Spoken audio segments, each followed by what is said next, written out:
काय होणार आहे? आपण योग्य वेळी जॉईन झाले का नाही? योग्य ठिकाणी जॉईन झाले का नाही? ओके.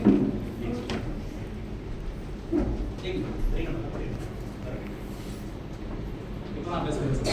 1950 साली कुठला ट्रेंड होता बघा प्लॅस्टिकचा, 60 साली ऑइल, 70 साली ऑटोमोबाईल, 80 साली 90 साली टेलिकम्युनिकेशन आलं, 2000 साली इन्शुरन्स आलं आणि 2010 नंतर काय आले? आणि सुदैवानं आपण त्यामध्ये आहोत.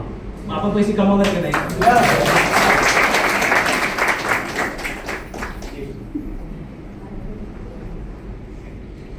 की पॉइंट ऑफ डायरेक्ट सेल यामध्ये इन्व्हेस्टमेंट आहे का?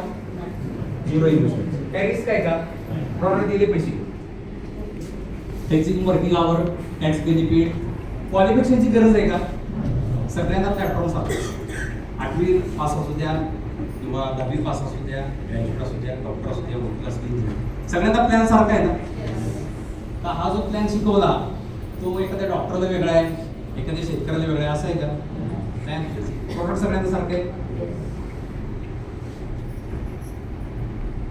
No employment, minimum legal liability, time compounding, no credit, mentor platform, no boss. Boss आहे कोण इथं?